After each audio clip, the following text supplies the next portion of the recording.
Bismillahirrahmanirrahim. Assalamualaikum warahmatullahi wabarakatuh. Alhamdulillah wassalatu wassalamu ala Rasulillah wa ala alihi wa sahbihi wa mawalah wa la hawla wa la quwwata illa billahi wa ba'd. Kita lanjutkan kembali kajian kita, masih membahas kitab Tauhid, dan kita masuk pada bab ma jaa minat taghlidhi fi man abadallaha inda qabri rajulin salihin fa kaifa idza abadahu. Bab apa-apa yang datang dari Al-Quran dan Sunnah Nabi Sallallahu Alaihi Wasallam tentang larangan keras terhadap orang yang beribadah kepada Allah di sisi kuburan orang saleh, bagaimana jika dia menyembahnya. Ma'asyiral muslimin wal muslimat rahimakumullah. Bab ini masuk pada bab tentang syaddu dari'ah. Syaddu dari'ah itu artinya mencegah kesyirikan sebelum terjadinya,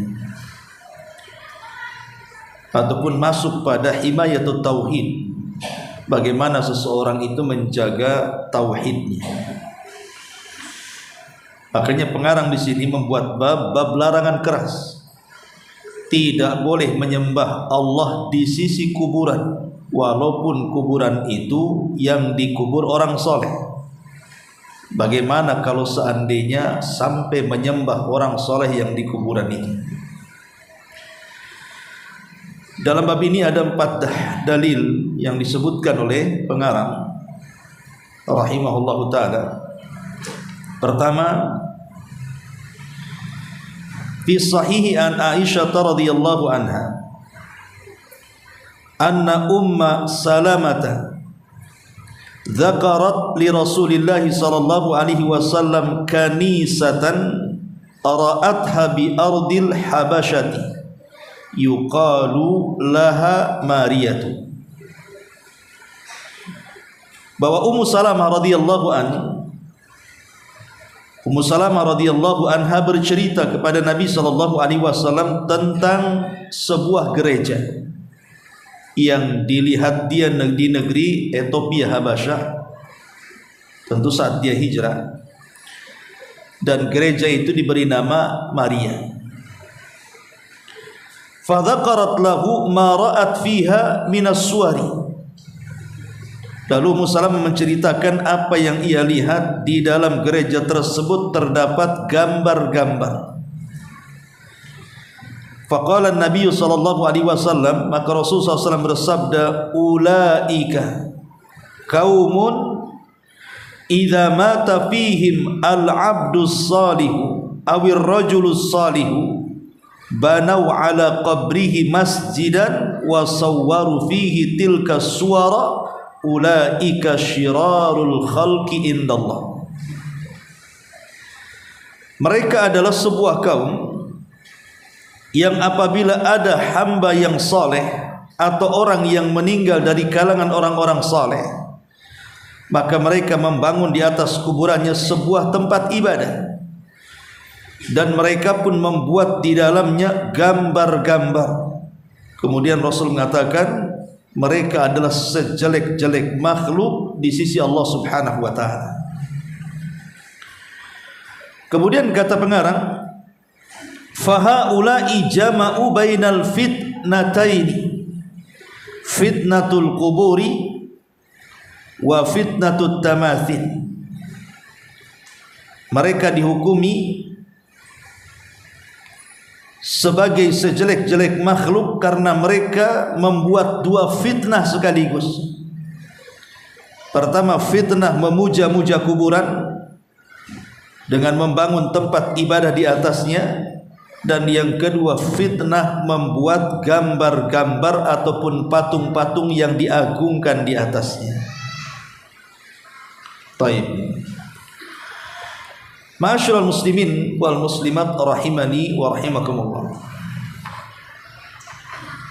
Di sini Ummu Salamah radhiyallahu anha, kita tahu bahwa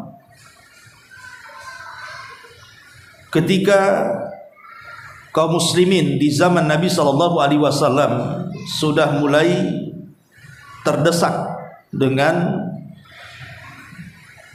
gangguan dari orang-orang kafir Quraisy, maka Nabi sallallahu alaihi wasallam tidak mau para sahabat mereka mendapatkan siksaan terus-menerus saat mereka memegang Islam.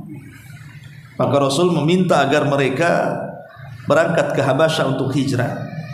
Kata Rasul, "Lau kharajtum ila ardil habasyati fa inna biha malikan la yadlim indahu ahad." Sebaiknya kalian hijrah saja ke Habasyah, Ethiopia. Karena di Ethiopia itu ada raja Nasrani yang tidak pernah berbuat zalim kepada rakyatnya. Boleh jadi kalau kalian hijrah dari Mekah ke Habasyah, kalian akan menemukan ibadah di sana dengan khusyuk dan tidak ada yang mengganggu. Maka dengan sebab itulah berangkatlah beberapa sahabat, ada yang mengatakan 12 laki-laki dan 2 perempuan. Lah di antara yang berangkat ke Habasyah itu di hijrah pertama, karena ke Habasyah kan hijrah 2 kali. Hijrah pertama dipimpin oleh Utsman ibn Affan radhiyallahu anhu dan istrinya Ruqayyah. Kemudian juga Abu Hudzaifah ibn Utbah dan juga istrinya Sahlah bintu Suhaid. Lah termasuk juga di dalamnya Abu Salamah dan Ummu Salamah. Jadi dari 14 orang, 12 laki-laki dan 2 wanita atau 3 wanita. Lah salah satunya adalah Ummu Salamah ikut dalam hijrah pertama. Ada juga Ummu Habibah. Ummu Habibah itu putra daripada Abi Sufyan. Dan dua-duanya belakangan menjadi istri Nabi, baik Ummu Habibah ataupun Ummu Salamah. Kalau Ummu Habibah meninggal suaminya, kemudian setelah itu Raja Habasyah mendanai pernikahan Rasul dengan Ummu Habibah. Adapun Ummu Salamah suaminya mati syahid dan belakangan kemudian juga dinikahi Nabi sallallahu alaihi wasallam. Jadi dua-duanya termasuk Ummuna Ummul Mukminin radhiyallahu anhumah. Lah Ummu Salamah radhiyallahu anha adalah orang yang as-sabiqun al-awwalun, di antara sahabiah-sahabiah yang awal-awal masuk Islam. Bahkan dialah yang pertama kali hijrah dari Mekah ke Madinah. Wanita yang dari kalangan wanita maksudnya. Ummu Salamah itu wanita yang pertama kali hijrah dari Mekah ke Madinah. Dan dia juga wanita yang pertama kali hijrah bersama suaminya, bersama rombongan Utsman dari Mekah ke Habasyah.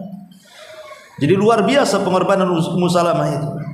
Makanya saat meninggal Abu Salamah, banyak para sahabat yang menawarkan diri untuk menjadi suaminya, tapi semua ditolak.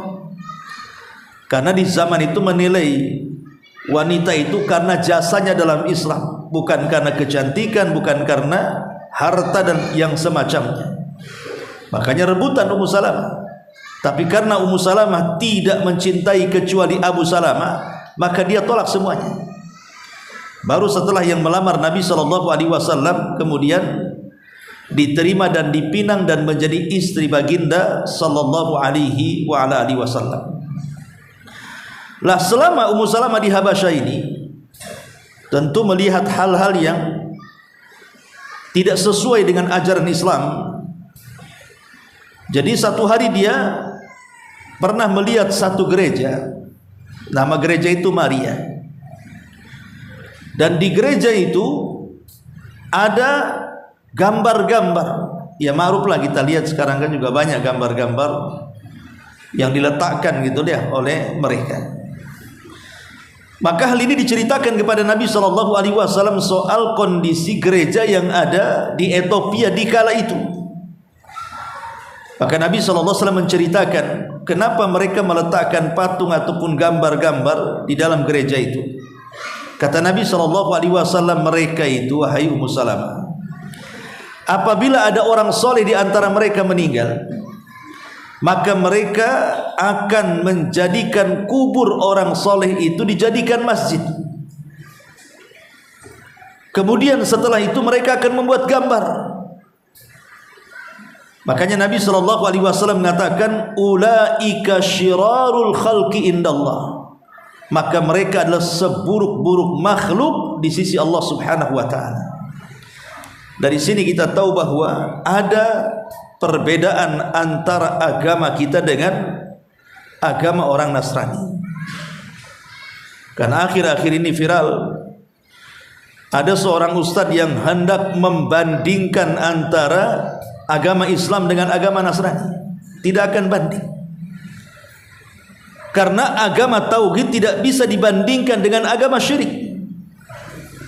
Keyakinan kita tentang Isa, kita katakan Isa itu Abdullah, dia hamba Allah, dan dia seorang nabi, dan dia seorang rasul dari rasul-rasul Bani Israel, dan dia belum mati, dan dia diangkat ke langit. Itu keyakinan kita umat Islam. Sementara keyakinan mereka menganggap Isa itu Tuhan, Isa itu anak Tuhan, Isa itu satu di antara tiga Tuhan, dan Isa sudah mati dan disalib di tiang saliban. Dari sini sudah berbeda.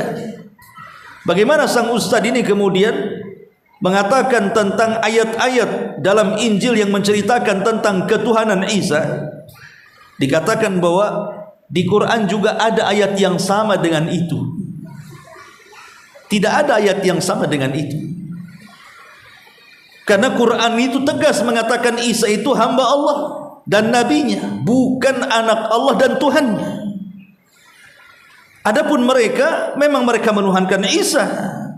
Maka jangan kemudian kita katakan bahwa membanding-bandingkan antara Injil dan Quran. Bagaimanapun kita umat Islam akan melebihi Al-Quran dari semua arah dibandingkan kitab-kitab sebelumnya. Karena keyakinan kita bahwa Quran itu datang menghapus semua kitab-kitab langit sebelumnya. Bahkan semua kitab-kitab langit sebelumnya semua terangkum di dalam Al-Quranul Karim. Karena dari sini kita tahu bahwa lihat bagaimana agama Nasrani dari zaman dulu, ya, di zaman Nabi SAW, saya kira sama saja. Jadi Nabi menceritakan kepada siapa? Ummu Salamah, wahai Ummu Salamah, kalau mereka itu ada orang soleh meninggal, maka mereka akan menguburkan orang soleh itu, nanti kuburannya dijadikan tempat untuk beribadah, dijadikan tempat sujud. Kemudian setelah itu mereka akan gambar orang soleh itu, dan gambarnya akan dipampang, kemudian akan disembah, diagungkan. Makanya Rasul mengatakan mereka adalah seburuk makhluk di sisi Allah Subhanahu wa ta'ala. Kenapa? Karena mereka menggabungkan dua kesyirikan, dua fitnah sekaligus. Pertama, fitnah kuburiyun, fitnah yang berkenaan dengan kubur.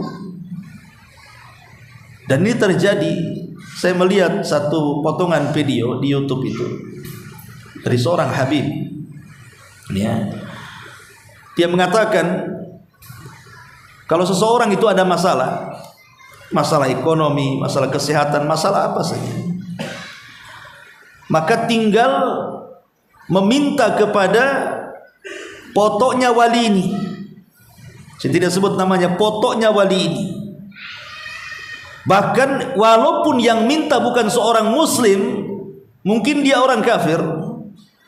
Kalau orang kafir ini ada masalah, kesulitan apa, minta saja, bercakap-cakap dengan foto itu, katanya. Ngomong sama foto wali itu, nanti kesulitannya akan diangkat, katanya. Khawatirin muliakan Allah Azza wa Jalla. Inilah yang terjadi, bahwa ada di antara kita kaum muslimin itu yang terjangkit dengan kesyirikan orang-orang Nasrani yang mengagungkan gambar-gambar orang-orang soleh mereka. Belum lagi kemudian bicara soal kuburiyun, orang-orang yang beribadah dalam kubur. Kenyataan hari ini ada sebagian pakar sudah membongkar kan, tentang beberapa kuburan palsu yang dinasabkan kepada kuburan wali. Rupanya tidak ada orang yang ditanam di situ, tapi kemudian dibuat kuburan wali. Kemudian mulai diagungkan, kemudian masyarakat datang dari mana-mana. Celakanya, rupanya mereka membuat seperti ini hanya untuk bisnis kubur saja, mencari sedekah dari orang-orang yang berziarah. Na'udzubillah. Jadi yang membuat kubur menipu, yang datang ke kuburan terjerumus kepada kesyirikan. Apa enggak kuadrat itu dosanya? Pertama, jadi untuk dibuat ajang kesyirikan, kemudian dipalak pula duitnya, suruh bersedekah. Nah, ini yang terjadi, ikhwatu fillah muliakan Allah Subhanahu wa taala. Makanya wajar kalau kemudian pengarang mengatakan mereka telah menggabungkan dua fitnah, fitnah kuburiyun dan fitnah gambar. Ma'asyiral muslimin yang dimuliakan Allah Subhanahu wa taala. Syekh Abdurrahman ibn Muhammad rahimahullahu taala, beliau mengatakan, wal fitnatu bil kuburi kal fitnati bil asnami wa asyad. Fitnah yang berkaitan dengan kuburan itu tidak ubahnya dengan fitnah yang berkaitan dengan berhala. Bahkan boleh jadi fitnah kubur lebih dahsyat dibandingkan fitnah berhala. Kenapa demikian? Beliau jawab, karena fa inna syirka bi qabrin salihin, fa inna syirka bi qabrin rajulin salihin qad yu'taqadu salahuhu aqrab ila nufus minasyirki bi khashabati aw hajari, bi khashabatin aw hajarin. Walihada tajidu ahla syirki yatadarrauna indaha wa yahshawna wa yakhda'una wa ya'buduna ibadatan la yaf'alunaha fi buyutillahi azza wa jalla. Karena kesyirikan yang berkenan dengan kubur orang saleh, sungguh terkadang diyakini kesolehannya, sehingga karena diyakini kesolehannya ini, jiwa ini semakin terikat dengan kuburan dibandingkan para penyembah pohon dan batu. Sehingga di antara mereka kita lihat ada yang menghinakan dirinya di sisi kuburan, khusyuk di sisi kuburan, merendahkan diri di sisi kuburan, bahkan beribadah dengan ibadah yang tidak pernah dilakukan oleh para penyembah batu dan pohon. Jadi kesyirikan kubur ini luar biasa, ikhwatu fiddin.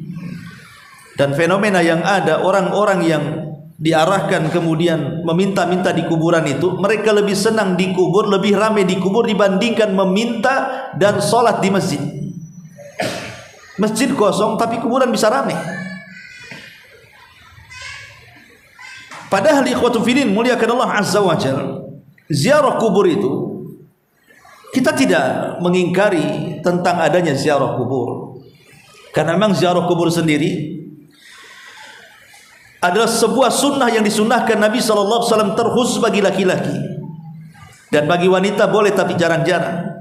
Nabi SAW mengatakan, kuntu nahaitukum an ziyaratil kubur fazuruha fa innaha tudzakirukumul akhirah. Dulu aku larang kalian ziarah kubur, tapi sekarang silakan ziarah, karena dengan ziarah itu mengingatkan kalian kepada akhirat. Dari sini kata para ulama ada 3 poin penting bicara soal ziarah kubur. Jadi orang yang ziarah kubur hendaklah mengetahui 3 poin penting. Pertama, kita tahu bahwa kuburan itu hanya untuk menguburkan jenazah. Jadi tanah kuburan itu fungsinya hanya menguburkan jenazah. Kalau kita mati, dibawa ke kuburan, ditanam. Itu saja fungsi daripada kuburan itu, menanam jenazah manusia, tanpa harus dihinakan dengan cara menginjak kuburan, dengan cara menduduki kuburan, dengan cara menembok kuburan, dan begitu seterusnya, ataupun terlampau memuliakan kuburan. Karena Rasul mengatakan kepada Ali, jangan kau tinggalkan kuburan yang meninggi kecuali kau ratakan dan sisakan 1 jengkal. Artinya kuburan itu hanya untuk tanam jasad saja, tidak boleh dihinakan dan tidak boleh dimuliakan lebih-lebih. Maka hormati manusia sebagaimana mereka hidup, begitu juga ketika mati. Ini yang pertama. Yang kedua, Ada 3 manfaat orang ziarah kubur itu. Manfaat pertama, bahwa si mayat yang kita ziarahi mengambil manfaat dari kita yang menziarahi. Si mayat yang diziarahi dapat manfaat dari kita yang menziarahi. Apa manfaatnya? Doa kita untuk mereka. Makanya kita masuk kuburan saja kita mendoakan, assalamualaikum ya ahlal kubur, nas'alullah lana wa lakumul afiyah wa inna insyaallah bikumul lahiqun. Wahai penduduk kubur, keselamatan bagi kalian, dan kami meminta kepada Allah untuk kami dan kalian supaya dimaafkan kesalahannya, dan kami juga akan menyusul kalian. Artinya ucapan salam saja sudah bentuknya doa tuh. Apalagi kalau kita kemudian berdiri di depan kuburan menghadap kiblat berdoa kebaikan untuk mereka, maka ini sangat bermanfaat untuk orang yang meninggal. Karena pahala yang disepakati ulama tidak ada khilaf sampai kepada si mayat itu cuma 2. Pertama doa, yang kedua sedekah. Adapun yang lainnya diperselisihkan para ulama tentang bacaan Quran apakah sampai atau tidak, tentang haji kepada orang mati, umrah untuk orang mati, dan begitu seterusnya. Ini khilafkan ulama, tapi yang disepakati yang jelas-jelas sampai cuma 2, doa dan sedekah. Nggak ada khilaf ulama. Kalau kita berdoa kepada si mayat sampai doa kita, kalau kita sedekah diniatkan untuk si mayat sampai sedekah kita. Ini tidak ada khilaf. Ini faedah yang pertama ziarah kubur itu kan, si mayat mengambil manfaat dari kita yang menziarahinya. Yang kedua, terbalik atau kebalikannya, kita dapat manfaat dari si mayat dengan cara mengambil ibrah dan pelajaran bahwa sebagaimana mereka sudah mendahului kita dengan kematian, maka kita pun akan mendahului mereka dengan kematian, sehingga kita tidak menunda-nunda tobat. Bahwa kita juga akan menyusul kalian wahai orang-orang yang dikubur. Jadi kita dapat manfaat juga, diingatkan dengan kematian. Kemudian yang ketiga, bahwa ziarah kubur itu sunnah Nabi. Memang Nabi SAW yang merintahkan. Jadi ketika kita ini melaksanakan ziarah kubur, memang ini sunnah dari Nabi SAW. Ini faedah yang kedua. Faedah yang ketiga, ini yang jadi masalah, yang masuk pada bab yang kita kaji, bahwa ada orang-orang yang datang ke kuburan dalam rangka ziarah itu. Mereka mengambil manfaat para penziarah itu dengan si mayat yang ada dalam kubur. Apa manfaatnya? Itu keyakinan mereka. Jadi mereka memanfaatkan atau mengambil manfaat dari orang yang diziarahi, orang-orang yang sudah meninggal, yang disangka orang yang meninggal itu orang saleh, kemudian meminta-minta di situ, kemudian menyembelih di situ, nazar di situ, tawaf di situ, dan begitu seterusnya. Inilah yang kemudian menjadikan kuburan itu disembah. Kuburan para wali itu disembah, kuburan orang-orang soleh itu disembah. Karena ketika datang ke kuburan itu bukan mengambil 3 perkara tadi. Pertama, mengikuti sunnah Nabi. Yang kedua, untuk mendoakan orang yang di kuburan. Yang ketiga, mengambil ibrah dengan kematian. Tidak, memang datang kuburan minta-minta di situ, dan itu kebanyakan orang. Kebanyakan orang yang ziarah ke kuburan yang dianggap para wali, kebanyakan mereka minta-minta di kuburan. Makanya di sini Syekh mengatakan, larangan keras, tidak boleh menyembah kepada Allah di sisi kuburan, apalagi kalau sampai menyembahnya. Kita sholat saja menghadap kuburan itu dilarang, apalagi sampai menyembah kuburan, itu maksudnya. Ma'asyiral muslimin yang dimuliakan Allah Subhanahu wa taala. Dari sini kita tahu bahwa perbuatan kesyirikan menyembah kuburan ini adalah tradisi orang-orang Nasrani yang diikuti kita kaum muslimin.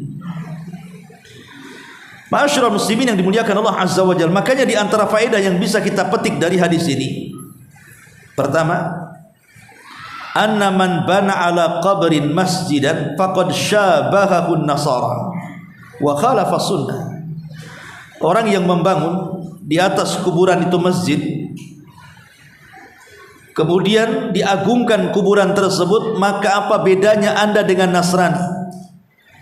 yang mereka mengagungkan kuburan-kuburan orang-orang saleh dijadikan masjid kemudian digambar-gambar. Ini yang pertama. Yang kedua, bahwa orang yang melakukan perkara ini datang ke kuburan, apalagi sampai menjadi pengurus di kuburan itu dengan cara mempercantik kuburan, kadang memperbaiki kuburan itu, mengagungkan kuburan itu bukan dana sedikit, ikhwan.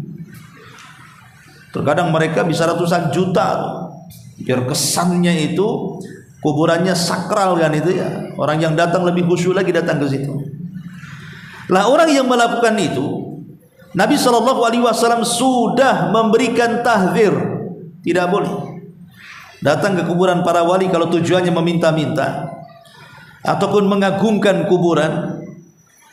Apalagi sampai kemudian di situ dijual fotonya di kuburan itu, kemudian fotonya dibawa pulang, kemudian dijadikan tawasul pula tuh foto itu, meminta sesuatu kepada Allah Subhanahu wa taala, maka ini kesyirikan yang tidak ada kesamaran. Maka siapa yang melakukan perkara ini, maka hal itu sudah ditahdir Nabi SAW dalam hadis-hadis yang sahih. Kemudian yang ketiga, kalau seandainya orang yang membangun masjid di atas kuburan termasuk orang yang dianggap seburuk-buruk makhluk, bagaimana pula kemudian orang-orang yang menyembah di dalam? Syekh Albani rahimahullahu taala beliau mengatakan, an-nahyu an bina'il masajid 'alal qubur yastalzimun nahya 'anis salati fiha. Larangan tidak boleh membangun masjid di atas kuburan mengharuskan di dalamnya ada larangan salat menghadap kuburan. Karena kalimat tidak boleh seseorang itu mengambil kuburan sebagai masjid, maksudnya apa? Ada 3 makna. Pertama, tidak boleh salat menghadap kuburan atau sujud menghadap kuburan. Bagaimana kalau dengan salat jenazah? Kan boleh orang, kalau umpamanya kita datang rupanya si mayat sudah dikuburkan, kita boleh datang ke kuburan kemudian sholat di samping kuburan. Beda sholat jenazah dengan sholat yang biasa kita lakukan. Yang dilarang itu sholat yang dzatur ruku' was sujud, sholat yang ada ruku dan sujudnya itu yang dilarang. Kalau sholat jenazah kan nggak ada ruku sujudnya, dia takbir saja, makanya dibolehkan ya. Jadi larangan menjadikan kuburan masjid itu maksudnya tidak boleh sholat menghadap kuburan atau sujud menghadap kuburan. Yang pertama. Yang kedua, menghadap kuburan dijadikan sebagai kiblat, baik ketika doa atau ketika sholat. Makanya orang yang ziarah kubur ketika berdoa jangan menghadap kuburan, tetapi hadapkan ke kiblat walaupun berada di samping kuburan. Karena kuburan itu bukan kiblat doa. Kiblat doa itu ada yang mengatakan langit, ada yang mengatakan kiblatnya sholat ya. Jadi kalau ingin berdoa di kuburan ya arahkan ke kiblat, bukan diarahkan ke kuburan. Atau yang dimaksud adalah membangun tempat ibadah di atas kuburan itu. Dan banyak ada kuburan-kuburan itu sengaja dikubur di sekitar masjid. Boleh jadi karena dia pewakaf tanah di situ, atau mungkin ustadznya atau kiainya, entah apa maksudnya. Kalau memang antara kuburan dan masjid itu ada dinding pemisah, tidak ada masalah, ulama bolehkan. Ima dipisah dengan jalan setapak gitu ya, tapi menjadi jalan umum, atau dipisah dengan tembok yang memisahkan tembok kubur dengan tembok masjid, maka ulama membolehkan. Tapi kalau tidak ada pemisah antara kuburan dengan masjid, lebih celakanya lagi kuburan pula diletakkan di kiblat dan orang sholat menghadap kiblat kuburan. Inilah yang dilarang keras oleh Nabi SAW. Sehingga dalam hadis berikutnya Nabi mengatakan, la'natullah alal yahudi wan nasara ittakhadhu qubur anbiya'ihim masajid. Laknat Allah akan ditimpakan kepada orang-orang Yahudi dan Nasrani yang telah menjadikan kuburan para nabi mereka sebagai tempat peribadatan. Dan ini kesyirikan yang banyak di masyarakat kita ini, syirik seputar kubur. Ma'asyiral muslimin wal muslimat rahimani wa rahimakumullah. Ini dalil yang pertama. Dalil yang kedua dari Jundub Ibn Abdillah radhiyallahu an, Jundub ibn Abdillah radhiyallahu anhu. Wali Muslimin an Jundub ibn Abdillah radhiyallahu anhu. Dan riwayat Muslim dari Jundub bin Abdillah, dia mengatakan, sami'tu Nabiyya sallallahu alaihi wasallam qabla an yamuta bi khamsin. Kata Jundub, aku mendengar Nabi sallallahu alaihi wasallam sebelum Nabi sallallahu alaihi wasallam wafat, sebelum 5 malam. 5 malam sebelum wafatnya Nabi sallallahu alaihi wasallam.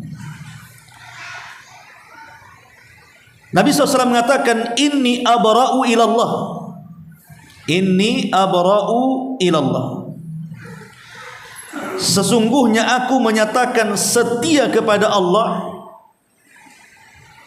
an yakuna li minkum khalilun, dengan menolak bahwa aku mempunyai seorang kekasih mulia dari kalian. Fa inna Allah ta'ala qad ittakhadani khalilan kama ittakhadha Ibrahim khalilan. Karena Allah sungguh telah mengambil diriku sebagai kekasihnya, sebagaimana juga Allah sudah mengambil Ibrahim sebagai kekasihnya. Walau kuntu muttakhidan min ummati khalilan, kalau seandainya aku harus mengambil dari umatku sebagai kekasih, latakhadtu Abu Bakrin khalilan, tentu Abu Bakarlah orang yang pertama kali kujadikan kekasihku. Ala wa inna man kana qablakum, ingatlah umat sebelum kalian, kanu yattakhiduna qubur anbiya'ihim wa salihihim masajid, mereka telah mengambil kubur-kubur nabi-nabi mereka dan orang-orang soleh mereka dijadikan tempat sujud.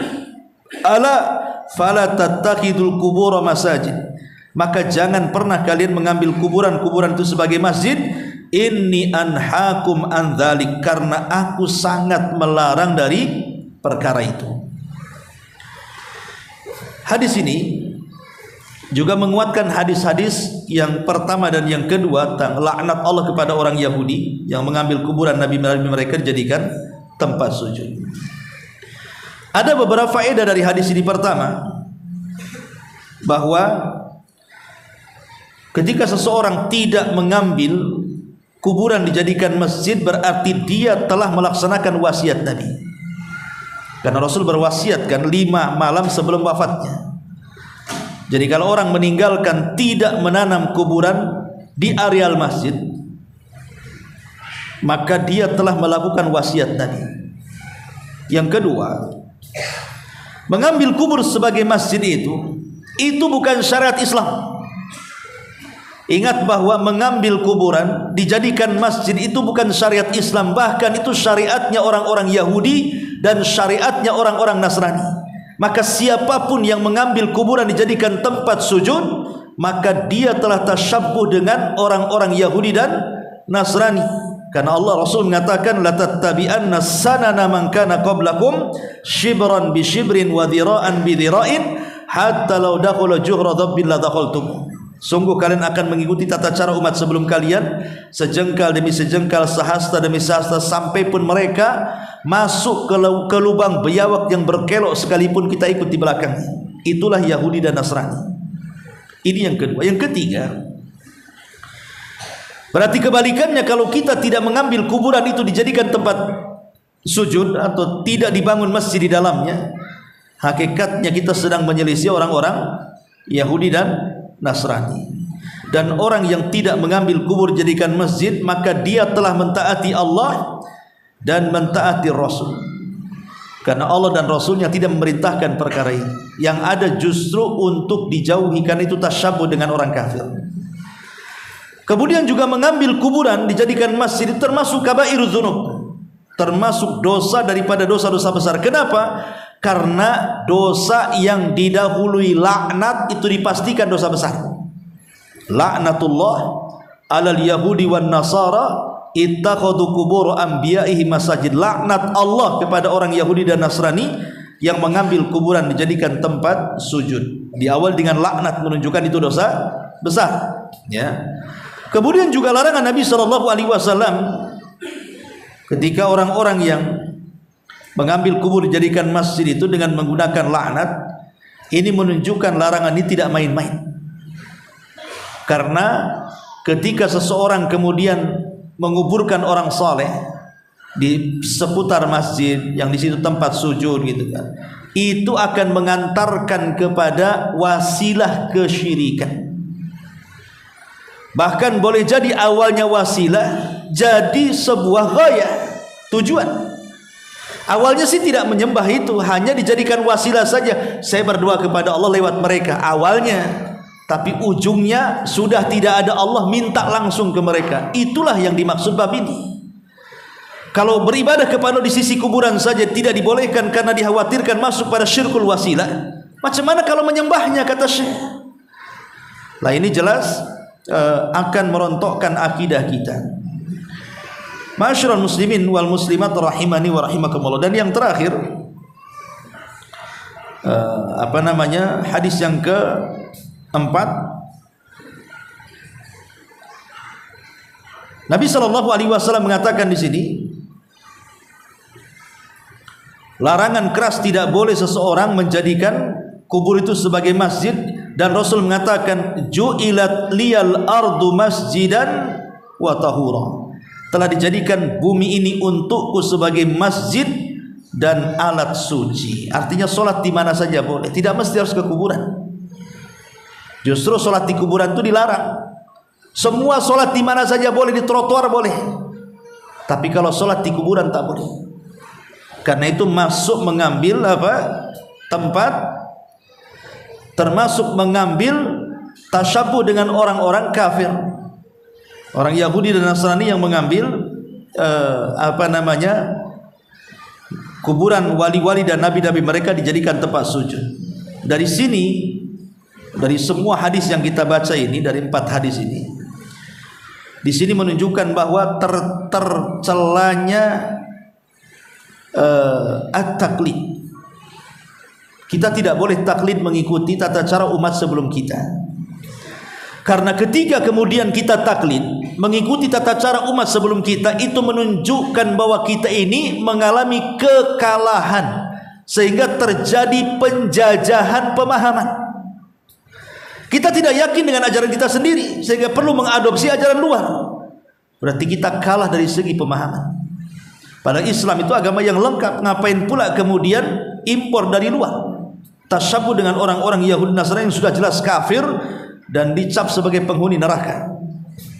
Ini yang pertama ya. Di antara faedahnya bahwa ada larangan taklid. Kemudian juga yang kedua, larangan membangun tempat ibadah di sisi kuburan orang-orang yang soleh, walaupun niatnya baik. Walaupun niatnya baik tetap tidak boleh. Termasuk larangan keras, tidak boleh memampang gambar-gambar orang-orang saleh. Pamannya wali anu, wali ini dipampanglah gambarnya di rumah itu. Karena secara umum gambar-gambar makhluk yang bernyawa saja tidak boleh dilukis, tidak boleh digambar, bahkan diazab oleh Allah para penggambarnya. Macam mana kalau seandainya gambar itu bukan hanya sekedar gambar yang bernyawa, tetapi menjadi wasilah kesyirikan bagi yang meletakkannya. Seperti contohnya tadi, ada seorang mengatakan bahwa apabila kita meminta kepada foto wali, maka semua hajat kita dan kebutuhan kita akan dipenuhinya. Nah, ini dari mana ya? Rasul mengatakan, idza sa'alta fas'alillah, kalau minta, mintalah kepada Allah. Sudah azannya? Sudah. Iya, cepat sekali. Subhanakallahumma bihamdika asyhadu an la ilaha illa anta astaghfiruka wa atubu ilaik. Allahu ta'ala alam. Assalamualaikum warahmatullahi wabarakatuh.